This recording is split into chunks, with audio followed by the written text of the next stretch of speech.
Hey guys, as promised, I got the mirror lens to test out. I settled on the Rokinon version, the F6.3, 500 millimeter, and it's all manual. It's fixed aperture, cat-eye dioptric. You can see it's got lens and mirror elements to it.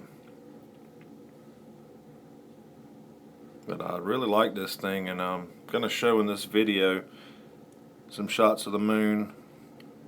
I did a quick test with the Orion Nebula and some wildlife stuff because it works really good as a bird lens if you're into birding and that sort of thing. But it's set up to be take filters on the bottom.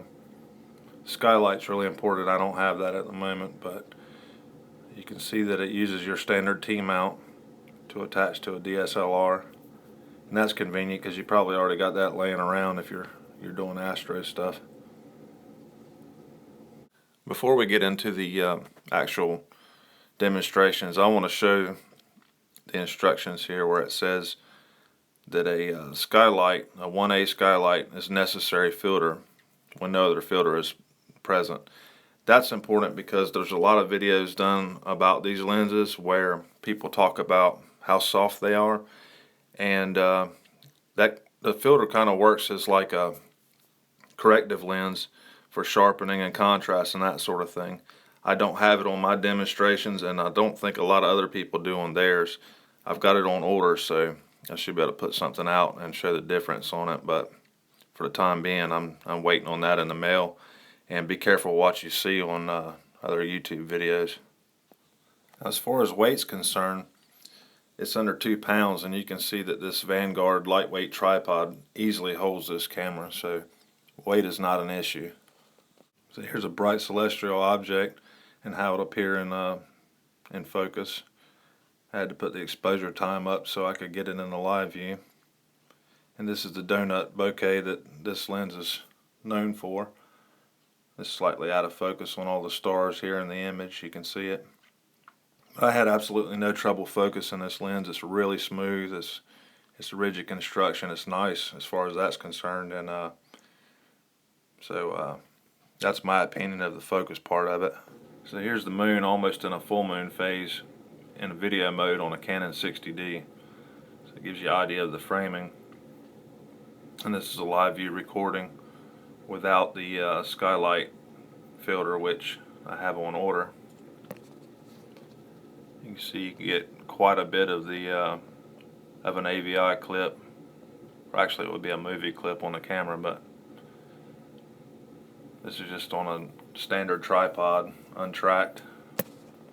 That takes us to the 2x Teleconverter by Vivitar. This is a product you can get under 20 bucks, so it's going into my budget channel, and it just threads on the back of this lens to double your focal length to 1000 millimeter, which is awesome. And again, the tripod holds this setup really well, and that's just a standard lightweight tripod. So with the 2x Teleconverter, really cheap product, you can get 1000 millimeter out of this lens, and here you're seeing same night, same moon cycle shot with the Teleconverter. And again, the tripod holds it really well. This is untracked. This is just standard tripod, and it's in video mode, not in video crop. This is actually just a standard video. Assuming you do have video crop on your camera, like I do on my Canon 60D, you can then magnify the image where it'll appear like this. And that's what you're seeing here in this video clip. It's pretty cool. You can do all this from just a camera only without a telescope. In my opinion, it's really cool, especially for the price range. This photograph is from an iPhone 6, and that's zoomed all the way in. And this is the 500 millimeter lens at the same position. And in this short video clip here, you'll see the donut-shaped bokeh that the lens is known for. A lot of people talk about. I clearly demonstrate it here as I'm focusing in and out. That's a little bit wobbly on the video clip. That's because I'm just on a standard tripod and I'm not trying to be real still as I focus it. But you can also see how easy it is to focus this lens in this demonstration. It's not a big chore like everybody says it is. That all the reviews I've seen anyway, they badmouth that part of it, and it's surprising because it's really good. Again, just an example of focus and the donut bokeh. You can see it's really shallow depth of field. That's because it's at fixed at 6.3, and that's where the filters come in to. You can adjust aperture using the filters. That's how the lens was designed.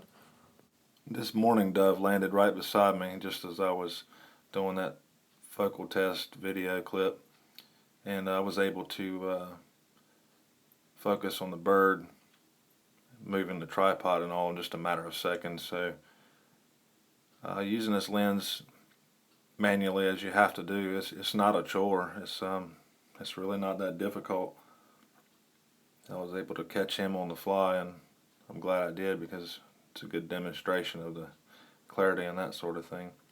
This particular lens would be excellent for somebody who's on a budget that's doing wildlife stuff, and I can't overemphasize that. I don't know why a lot of people trash it on their reviews, but maybe because they can afford $2,000 and up camera lenses, and that's not what my channel is about. So I'll show you the Orion Nebula, and obviously you're not going to get much exposure time because of the 500mm focal length, and these aren't edited. This is overexposed here, just a couple seconds, but gives you a good idea of what's going on with it. So should you go out and get one? I would say yes, especially if you're into budget lenses and equipment. 500mm for under $120 thereabouts. You can get a converter for less than $20. Filter sets go for less than that also, which I want to do another review with demos of that once I get the filters in my hand. But yes, it's excellent lens. I'm greatly satisfied with it. Really happy I bought it, and I had a lot of fun with it, and I plan on using it a lot. It's going to stay in my camera bag, so that's where it's going to be.